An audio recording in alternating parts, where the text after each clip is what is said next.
day. Planting seeds in the soil, hoping they'll find their way. With a rusty old tractor and a trusty old mule, I keep this place running, trying to play it cool. I'm maintaining my half-ass homestead where the bluegrass grows. Working the land with my hands, that's how it goes. Though it ain't fancy, it's the life for me. Living off the land, happy and free.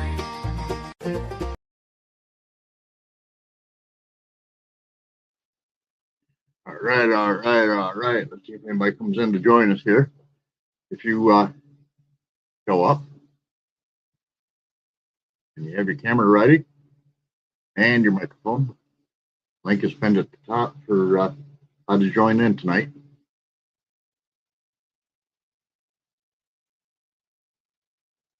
Wait for some people to show up and then we'll get started here.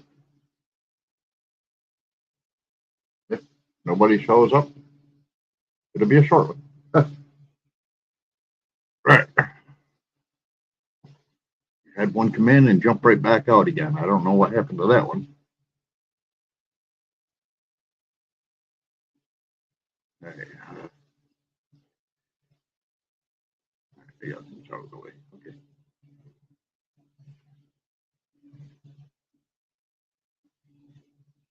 I don't know if this works on YouTube the same way it does with StreamYard, but it tells me how many people are watching. So I'm going to assume that maybe somebody's watching and it's just not showing up on my StreamYard. Yeah, there we go. Rebecca, how we doing, honey? We got one in. All right. So I want to start with our weather. Oh my God. We just had like 3 days where I woke up and there was ice on the car. It was like total frost out. And I'm like, wow, that's some nasty weather. Can't wait for it to start warming up. Well, this is just 2 days ago. Today it was 77 degrees. Tomorrow is going to be around 79 degrees. And then Monday and Tuesday, both are going to be in the mid to high 80s. So I'm like, is it warming up? Is it going to stay warm? I want to plant my garden, but I don't know. You know, I'm not in a hurry. I'm going to put seeds in the ground because it's got plenty of time to warm up. And I think the soil right now is probably at temperature to be able to start germinating seeds or whatever. And I'm not planning on growing a whole lot this year. The one thing I am going to plant, and probably excessively, is going to be zucchini, because I like my zucchini bread. And that's something that it'll grow really wild. And you get a really good harvest off of it. And if the plant's maintained, it'll last all summer long. So I don't plan on filling my freezers with ground up zucchini, but it would be nice to have some on hand. That's where I'm at on that one. Speaking of which, I was at a craft and vendor show today, and they had a fundraiser with a bake sale going on. And the one thing they did have that I was pretty impressed by was what they called miniature loaves of bread. And I mean, we're talking miniature loaves of bread. If you go to the store, you get one cake pan. It's like, I don't know, 6 by 9 or something like that. And then you get the smaller ones that are 3 by 6. Theirs were even smaller than that. And they did have zucchini bread there. And they were selling them for $3 a loaf. And then they did these long, skinny. I mean, we're talking maybe 4.5, 5 inches long and maybe 1.5 inches wide. Different kinds of cakes and stuff. And I was talking to the lady that did all of it. And I was like, wow, those small cakes that were getting like $3, $4 a piece for. And I told her, I says, you know, I really thought about doing carrot cake and bringing it for this. But the problem is my recipe for carrot cake does 8 by 8 pans and it does 4 of them at a time. And she didn't seem to be selling much of anything, if anything. And I was like, boy, I'm glad I didn't do that. That would have been a waste of time. And now what do I do with 4 carrot cakes? Give them away like I did last time, pretty much. I don't want to give stuff away if I can help it. That's not my goal. But I will say this. Everybody that was a vendor was given an area where they had a 6-foot table and 2 chairs. I didn't know they were going to provide chairs, so I brought my own. Thankfully, I didn't need to drag it out of the car, but I didn't stay that long anyway, so it wouldn't have mattered much. And most of the time I was there, I was outside. Beautiful day outside. I was there for an hour and a half, and I think 6 people walked through the place. And I mean, as a guy who runs a print shop, my music room, and that's why if you go on Facebook Marketplace, you'll find a lot of my music instruments for sale, is because the print shop has taken over that room for storage. And unfortunately, when I got into doing screen printing, back when I first started, I purchased a lot of t-shirts, a lot of them. And I've got cases upon cases upon cases of all these different colors and sizes and all that stuff. And I did find 2 people that know people or are people that are interested in those t-shirts. So that was a plus. I told them, you know, you want to buy t-shirts, I'll sell them to you all day long, $3 a piece. If you want to buy the case, I'll give you a smoking deal. I'll count how many are in the case, and I'll discount the price to make it so it's even a better deal. And I think I have one person that was there that was doing an awful lot of heat-treated vinyl. And I think that person is very interested in the t-shirts. I'm not positive on that. The other lady that was there, she knows somebody that does screen printing and are always looking for good deals on shirts. I told her not only will I give them a good deal on shirts, if they're interested in it, I'll sell all of my inks, all of my screens, and my screen printing press for a smoking deal as well. So I don't know. We'll play it out. We'll see how it falls out on that one. Will I hear back? I don't know. I may not. One thing I will say that caught me off guard, because, you know, it's my first time going to one of these things, is that every table except mine had a table cover of some sort onto it. Every one of them. Even the lady that was doing the heat-treated shirts, she didn't have a table cover per se, but she did have a banner that went across the front. And I was like, okay, I got to step up my game if I want to get in on this one. My display was really small. I had 2 different kinds of cutting boards. Both of them are made out of Australian acacia wood, and they're different sizes and made differently. And then I had a vinyl plotter that I have that I'm not using anymore because I bought a really big one. This one was like a 14-inch vinyl plotter, and my big one is like 34 inches because I can letter vehicles. With the little one, you can't really do much. But for t-shirts and stuff like that, the little one's perfect. It does everything a silhouette would do. And fortunately for me, I did have somebody that was interested in it, but they weren't sure they wanted to invest $100 in their business to get it going. So I don't know. And then I had 2 mirrors. One was done on my laser and one was done with acid etch. The acid etch, I mean, both of them were real high detail. That was the reason why I took them. Both of them were real super high detail. And it turned out because the thing was going on at a fire department, I took the appropriate mirror. It said fireman and whatnot on it. And then the bottom of the mirror, it says, my job is to save your ass, not kiss it. And it's done with like a rose gold type paint on the back of the mirror. It looks beautiful. I really liked it. Ooh, I just had a spider come visit me. Hopefully he's not coming back. I don't know if I just killed him, and hopefully I didn't mush him in all my paperwork sits beside me, but if I did, I did. But yeah, so I had both of those set up on easels, and then in front of those I had 6 cans of board butter, which is made for wooden utensils and cutting boards, because, you know, if I'm selling cutting boards, I might as well take the board butter too. And I think if I were to do it again, the one thing I did not see there was soap. And we have 4 different flavors of soap, I guess you could say. One of them I don't even have on our website right now. I got to get that up. The reason why it's not on the website is because I got to take a picture of it, and unfortunately you can't see it, but I've got a light box back here to put the soap on the stand with a whole white background, white on top, white on bottom, so it's a really bright box. I put the soap in there, open up a little window, hold my phone up and take the picture of it. and then I can share it on the website.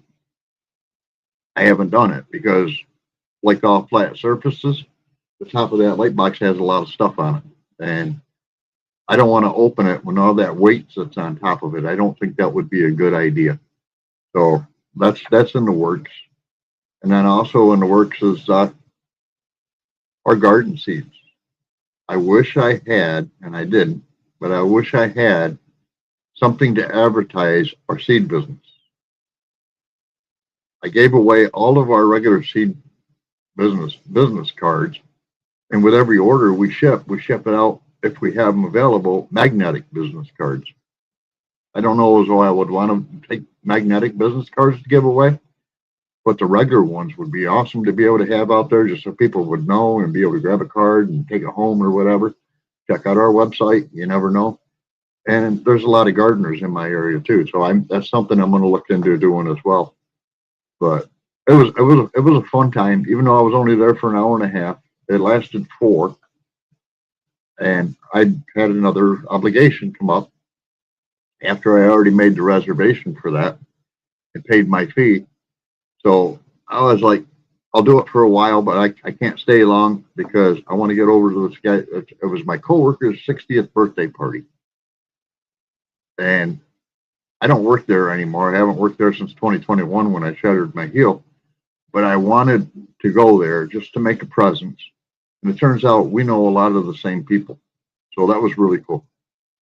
And I enjoyed it. I really did. I don't remember the name of the guy. I know his last name was Rich. His dad's name was Richard Rich. And I can't remember what this guy's name was. Like Rocco Rich, I think. It's just him playing guitar and singing, and a guy sitting on a beatbox playing the drums. And I'll be honest with you, they weren't loud. They were very mellow. They had a great selection of songs. I had them playing some country, and they were playing some rock and roll and doing all kinds of stuff. And they were very good. I will give them a ton of credit. They were very good.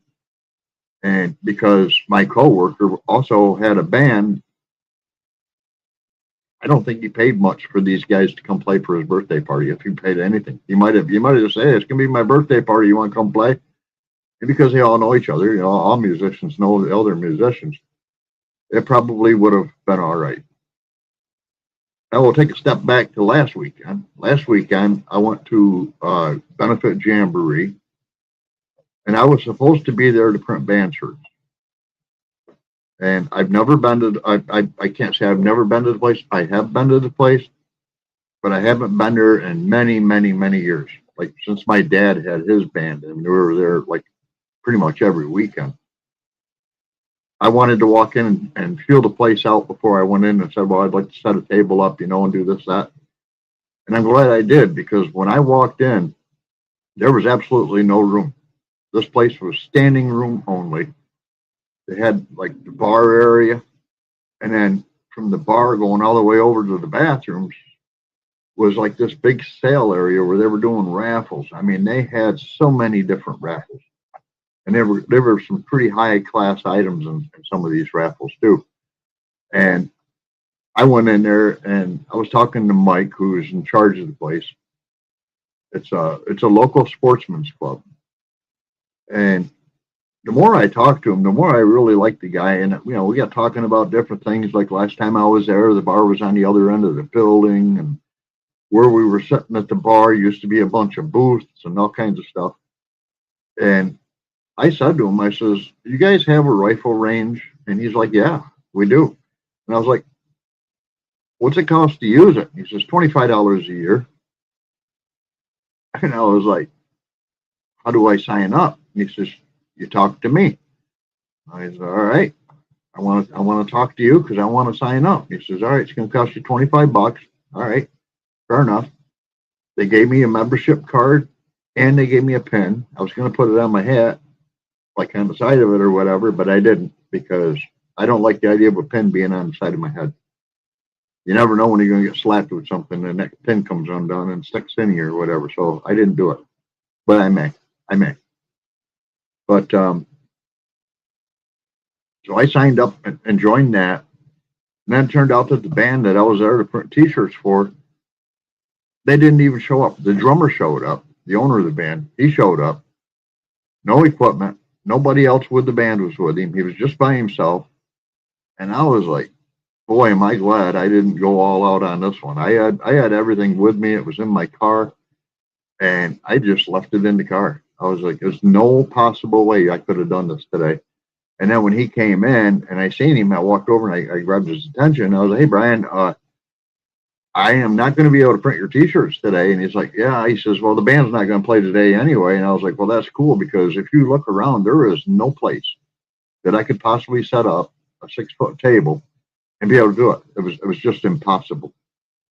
And I don't mind it. I don't mind it at all. It was like, I had a good time while I was there. I had a bunch of people I met. A bunch of the people there I already knew.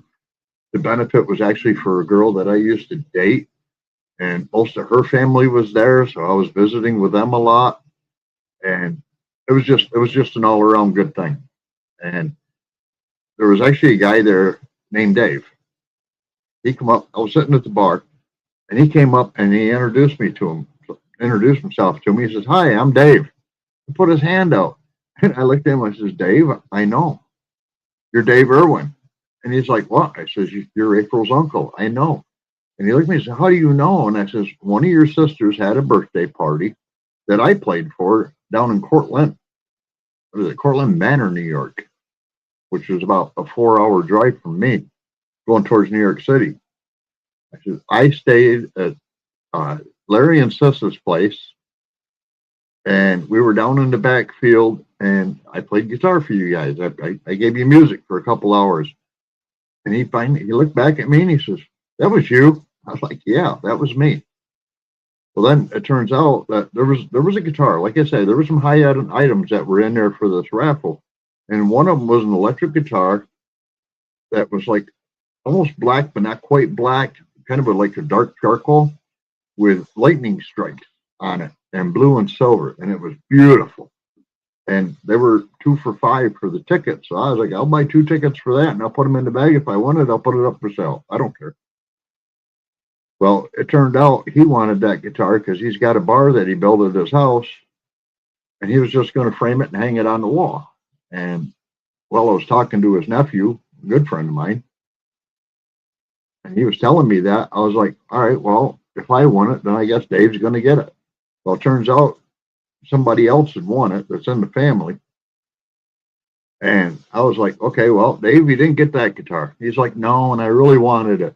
I says, you want that one or you just want any one? He says, no, I just want a guitar to hang on my wall in my bar. I think it would be cool. I says, all right, Bud right here knows where I live. I will give you one of my guitars to put in a frame and hang on the wall in your bar. And he's like, are you serious? I says, yes, I'm very serious. All he's got to do is come pick it up. He's going to be coming to your house soon anyway. All he's got to do is come pick it up. And then I found the mother of the boys that had won the other guitar. And the one lady said, yeah, she says, my one son is very interested in learning how to play this. The other one, he's not interested at all. And I says, all right, cool. I got an option for you too then. And she's like, what's that? And I was like, well, Bud's going to be coming to my house to pick up a guitar to take to Uncle Dave's. And she's like, yeah. I said, well, it just so happens I have a little tiny practice amp. He's going to be taking that guitar and putting it in a case and hanging it on the wall. So I'm going to give him a wall hanger for that guitar. I says, that leaves me a guitar stand that's going to be free that I will give to you so your son doesn't have to have it laying down on the floor or leaning up against the wall or anything like that. But I also have a real small practice amp I'll give him, and I'll give him a cord. And she's like, why? I says, it's an electric guitar. You can't hear it when you strum on it without it being plugged into something. And this is a very, very small amp. I mean, it's not real small, but it's small. I says, he'll enjoy it. And if he gets too loud, he can actually plug his headphones into the back of it, and then he can enjoy it, and you don't even have to hear it. And she's like, are you serious? I was like, yeah, I am very serious. And actually, if you want, I've got a set of headphones. I keep them right here beside my desk. I've got a set of headphones. I'll give you the headphones to go with it. And she's like, holy crap, who are you? And I told her, I'm Dave Moffat. She's like, oh my God, you played at my great aunt's birthday party. And I was like, yes, I did. And she's like, Dave's my great uncle. And I was like, really? And she says, yeah. And I was like, well, that's really cool because Buddy and I are really good friends. Buddy's real name was Elmer Irwin Jr. We're really good friends, and this is awesome. And so we all got talking and stuff about it and stuff. And I told Bud, I says, dude, you want to make this work? You've got to come to me. You know where I live, and I'll load your car up. You go to their house, you drop off the amp, the guitar stand, the cords, the headphones, all that stuff. And then you go to Uncle Dave's house, drop off the guitar with the wall hanger for it and stuff. I says, and then they're going to be leaving to move to Georgia. Bud and his wife are, Tracy. And I told him, I says, when you get ready to move, tell me what part of Georgia you're moving to, because there's onions that grow in a certain part of Georgia based on the soil, and they're called Vidalia onions. You can grow sweet onions anywhere in the country, but you can't grow Vidalia onions without being in the Vidalia growing area. And if he's moving to that area, those onions are famous because the sulfur in the ground, and they need the sulfur to come out as sweet as they do. I mean, that's the kind of onion you can eat like an apple. And he's like, wow, you're going to give me seeds for that? And I said, depending on where you're moving in Georgia, yes, I will. Actually, you and your wife pick out, some seeds to take with you and put a garden in, and I'll give you all of them. I don't give a shit, We've been friends for years and years and years. I mean, I've known his dad, God, I'm going to say probably 25 years, somewhere around there. His dad actually used to rent a spot from my brother at my brother's pond and camp for his camping trailer, and they used to camp there every weekend. And I always went over there with my guitar and sat at the campfire and played guitar with them and stuff. And that's what got me to play at the birthday party. So, I mean, I've known these guys for a long time. Stuff like, yeah, I'll help you out.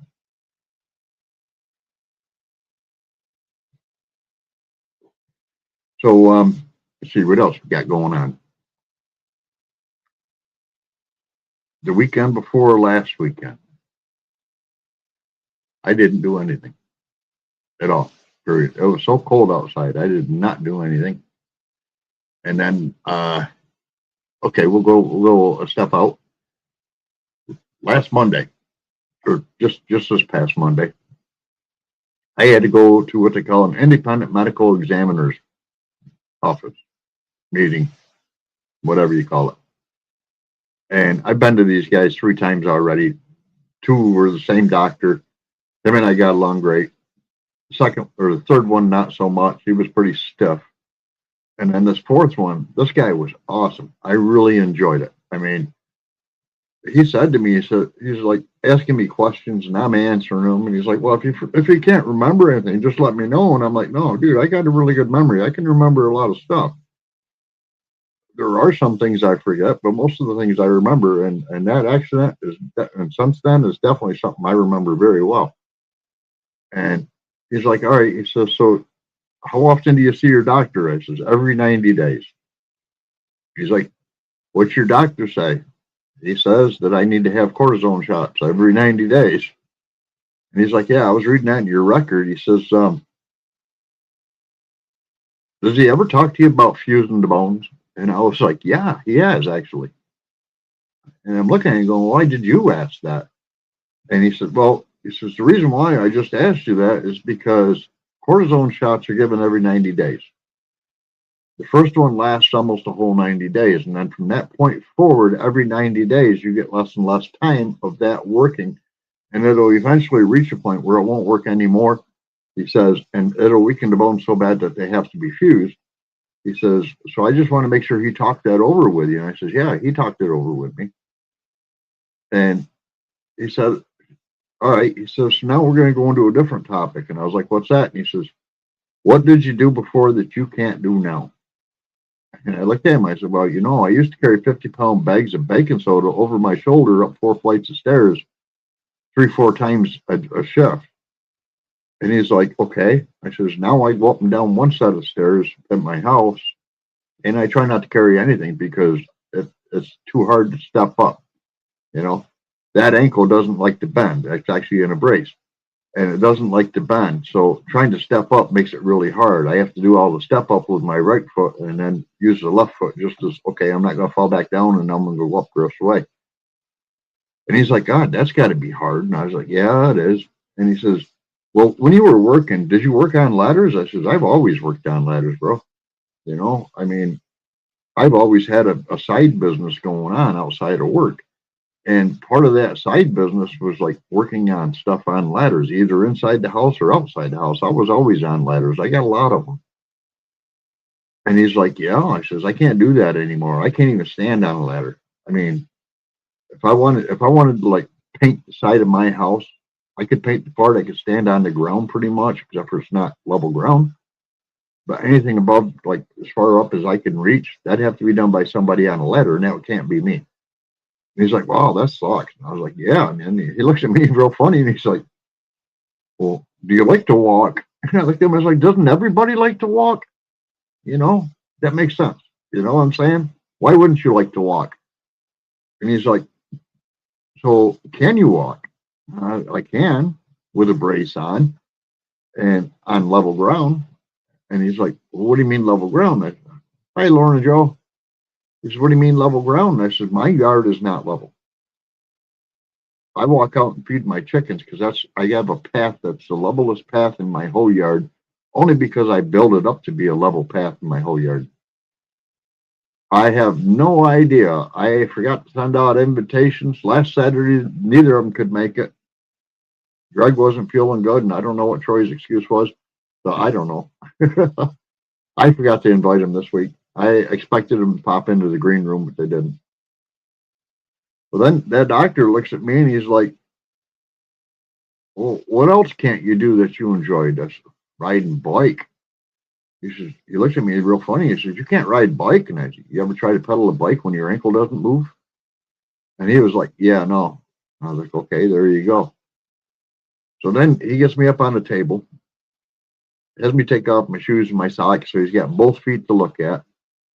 And he's, twisting the ankle back and forth to see how well it's working or whatever. Okay, I really haven't talked to him at all, Lauren. He's making it go back and forth and up and down and all that stuff. He says, now, if this hurts on this foot, let me know. He says, actually, if my touching your foot hurts in any way, let me know. And he pulled it up and pushed it down and did what he had to do. And it doesn't go as far as my other one does anyway. It can't. It's been 4 years in a brace.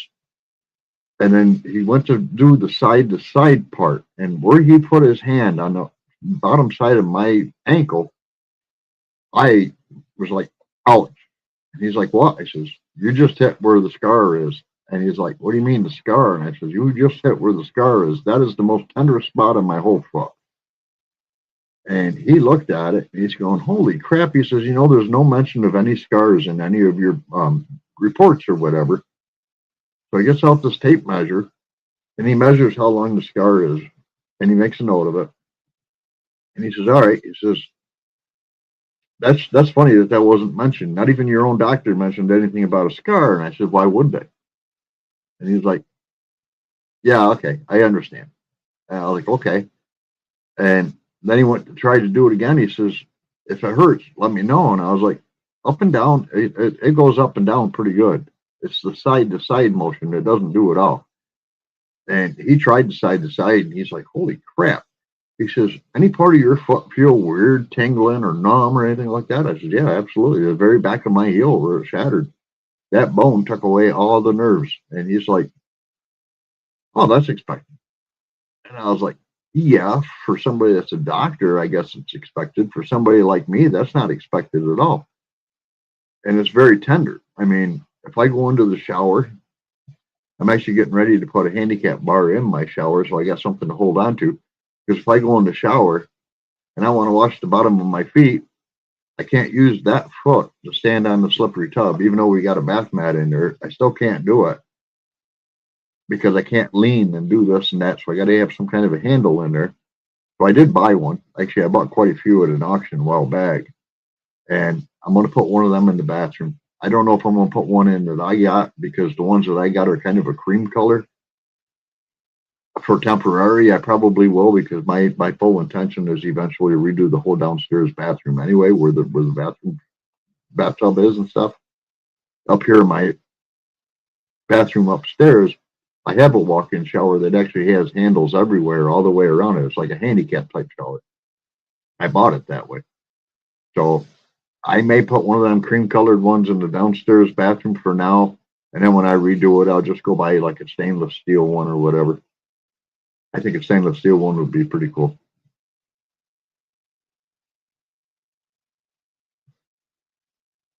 All right, well, guys, I've been rambling for 32 minutes.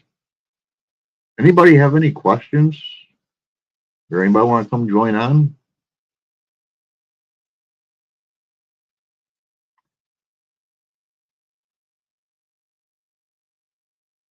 Yeah, Lauren, I will be contacting Troy. I've got his number on my phone.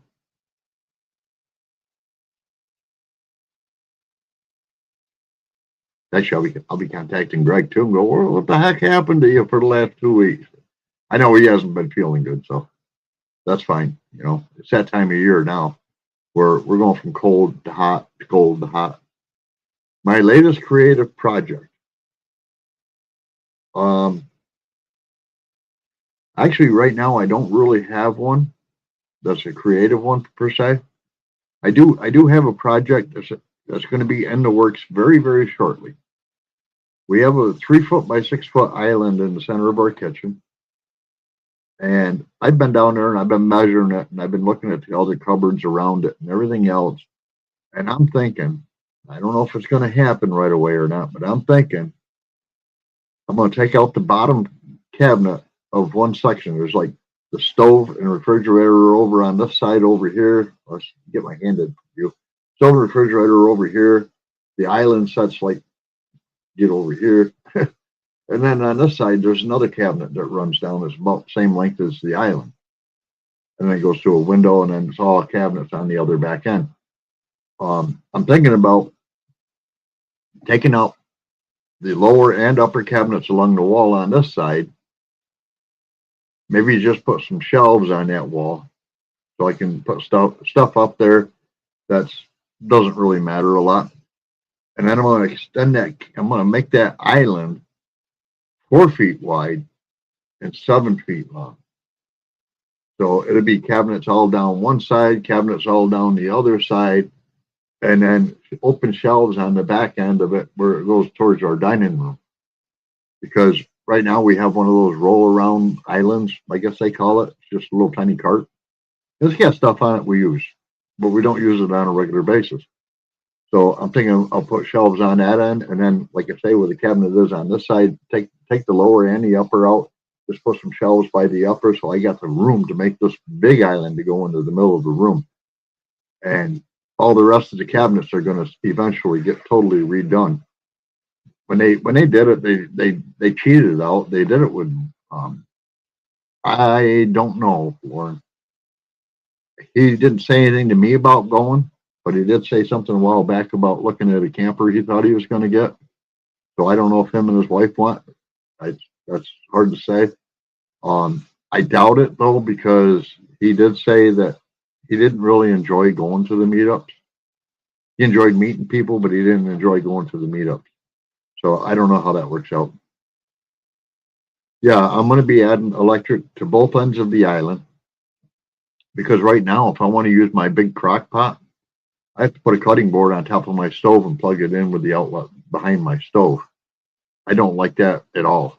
I don't like putting things on top of my stove to cook with when my stove is made to cook with. And our counter spaces are all used up. Every square inch of our counter space right now is used up.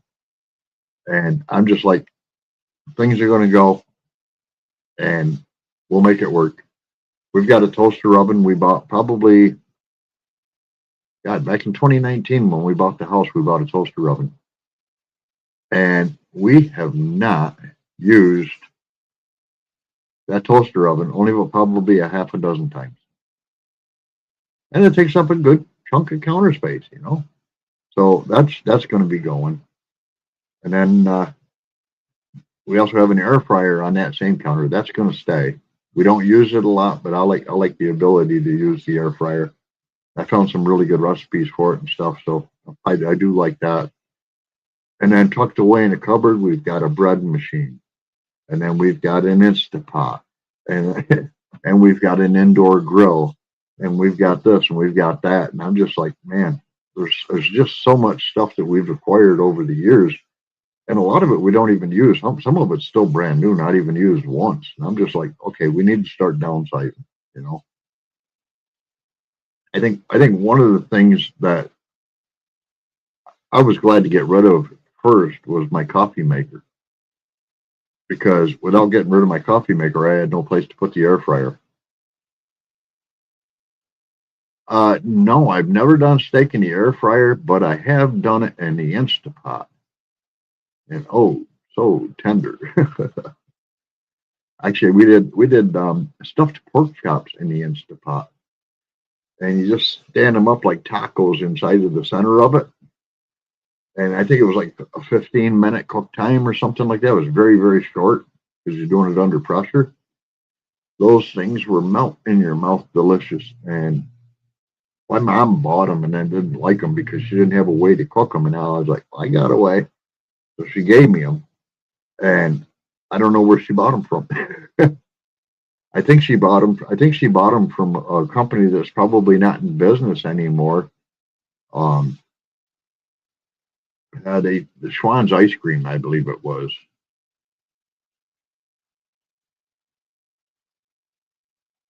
I am very particular in the kitchen, especially for me when I do steaks. I've got like a smoker out on my back patio, and it's a pellet smoker, and I normally do them on that.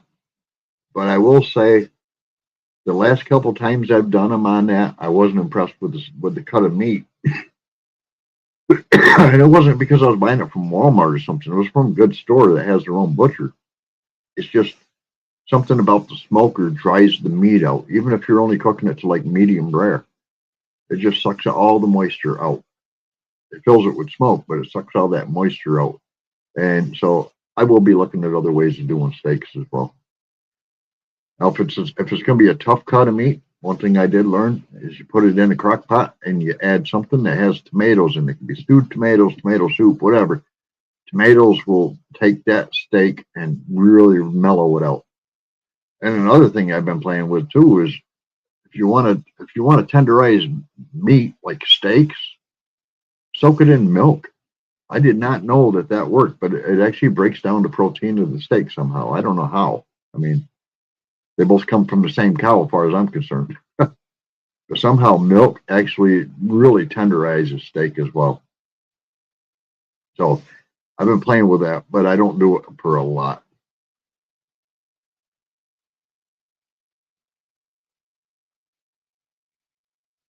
Yeah, I've done butter on mine. I always add a little bit of Worcestershire sauce, a little bit of onion powder, a little bit of garlic powder. And then once they go on the smoker, it's a pat of butter on one side. And then when I go out to turn them over, it's a pat of butter on the other side. I don't flavor both sides with the seasonings and stuff, but I do put butter on both sides because once you flip it over, it all drips down onto the pan and creates more smoke. And I don't know, it just gives a better flavor.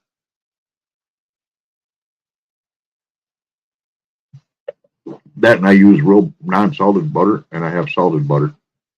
For steaks and stuff like that, I prefer the salted butter. But there's a lot of recipes that I do that I prefer non-salted butter.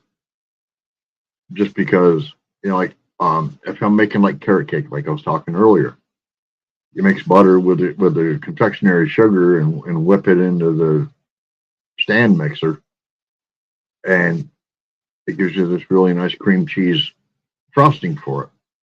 For that, oh, it's non-salted butter all day long because the carrot cake actually has salt in the recipe.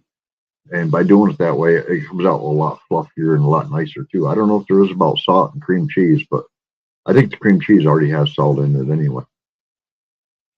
But yeah, I mean, I've got recipes. I'm the kind of guy where I just get something in my head and I'll go online. I normally do either all recipes or recipes.com. Or I don't Google things anymore. I use the Brave browser, and Brave does not have the Google capability. Yes, we have Vera lavender and we have Italian lavender. The Vera lavender is your typical lavender, and I don't know why Italian's different, but Leah bought the seeds because she was like, oh, people will like these too. And I'm like, all right, I don't care. You buy them. If they sell, they sell. If they don't sell, they don't sell. Like the Italian lavender, I don't know why. It's actually a pretty good seller. I don't know what the difference is between the two plants, but apparently the Italian lavender is pretty popular.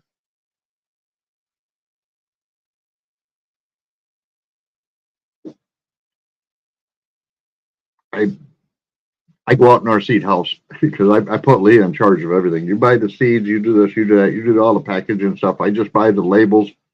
She even buys the packaging now, so I just buy the labels.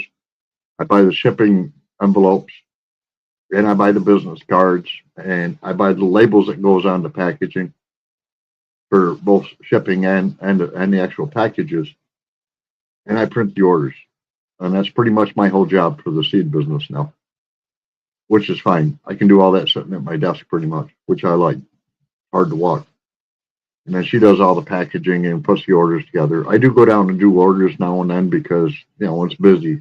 One person cannot keep up, especially having to package the seeds and put the orders together too. So she'll come home, she'll package seeds all night long practically. And then she'll go to bed and she'll get up in the morning, go to work. And then she'll come back home. She'll go back out to the seed house. She'll work till dinner's done and then whatever. Yeah, I was thinking it had a different scent profile. I wasn't sure about that, but I was thinking it did. I think the flowers look the same. I just think, I think the profile's low down. Actually, I think isn't the Italian more like a lavender smell? If I remember right, or not lavender, lilac, like a mixture of lavender and lilac combined, or something like that. If I remember right, I don't know. It's been a long time. But yeah, so like tonight, Leah's not out in the seed house right now. She's sleeping. We got back from my buddy's birthday party, and she just went right into the living room and crashed out. And I was like, all right, well, starting at about probably, I think 8:30, 9 o'clock tonight, she'll wake up and she'll be going out and she'll be working in that seed house, and she'll be out there till whatever time she gives up tomorrow. She does it every Saturday night. She's got a whole bunch of packages all labeled up and ready to be filled, and she's just going to go out there and fill all of them, put them on the walls, do whatever orders need to be done. And then when she's all done with that and can't find anything else to do, she'll come in and go back to bed. She does it every Saturday night, her first night off from work, or first full day and night off from work. Friday night, she doesn't go out there at all, which I don't blame her. She's out there probably Monday, Wednesday, and Thursday. And I do Tuesdays and Fridays because they're pretty slow days. Actually, Fridays are actually turning out to be a real slow day lately. I don't know why. It used to be payday was the busiest day that people would buy seeds.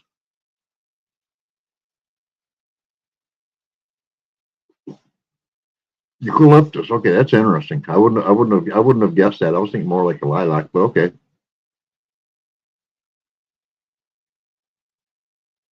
All right, well, guys, I've been on 45 minutes, and unless somebody wants to join me and come on stage, I'm ready to call this one a night. I've got some YouTube videos I need to catch up on. Come on, Mountain. I haven't watched his videos in a long time. I will say I don't like his new way of doing his thumbnails, and I don't like the way that his daughter's doing his thumbnails, or her thumbnails. I think thumbnails should be the person doing it with a picture of what they're doing, and that's all it should be. Not all this AI background bullcrap going on in it. So, and I told him I don't like it, but we'll find out if he listens or not. I guess he probably hasn't because they're still the same. But I'm gonna let you guys go for the night and enjoy the rest of your weekend. And by all means, enjoy next week. If you're going to be getting weather like mine or better, oh my God, enjoy it. Like I said, we're going to be mid to high 80s all this week. Monday and Tuesday are the hottest days, and then it drops down a little bit after that. But we're getting a lot of rain too, so that kind of shows things out. That's kind of why it's down to 66 degrees now, but it was 77 when I came up here. Yeah, I pretty much am given up on some of the channels myself. I do like watching Gary and Melanie. And I like watching Mike and Lissa. Dave and his daughter, not so much anymore. They're trying to commercialize it too much, I think. And I like watching like Trent and Allie. If you guys ever get a chance to watch Trent and Allie out of Utah, those guys are awesome. I like watching them. They're just friend people. Yeah, Gary and Mel are awesome. I agree.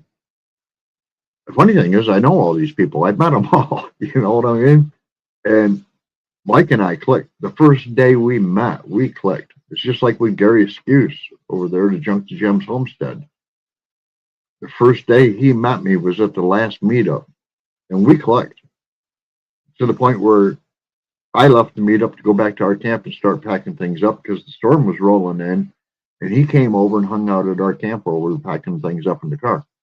And he hung out there for like an hour with us. I actually enjoyed that. Yeah, I know. Making a home is pretty fun too. I agree. I will be putting videos out. I've got a lot of projects coming up, and when I get ready to start doing those projects, of course, most of it's I'm waiting for weather. You know, weather's my number one enemy right now. I can do a lot of things in my driveway, but I can't take my tools out there and use them if it's going to rain in 15 minutes or whatever. Or you get it all set up and you go out and start working and it starts raining and now you're screwed. You know, the tools are getting wet. The wood I'm working with is going to get wet. A lot of the wood I'm going to be working with, I don't want to get wet. Like the wood that's in my trawler right now for building that center island, that is all very expensive maple plywood, cabinet grade. And I'm actually going to go buy maple boards so I can make my face frames out of them and I can make my doors out of them or whatever. I may use the plywood for the doors and then just trim them out with a piece of maple so that it doesn't look like plywood. That's something I've been looking into a lot lately because I have the capabilities of doing that. But yeah, that's wood. Boy, there is no way. That's almost $100 a sheet. I do not want that to get wet. All right, well, I'm gonna go. You guys all have a good weekend. Enjoy the rest of your weekend and catch you next time.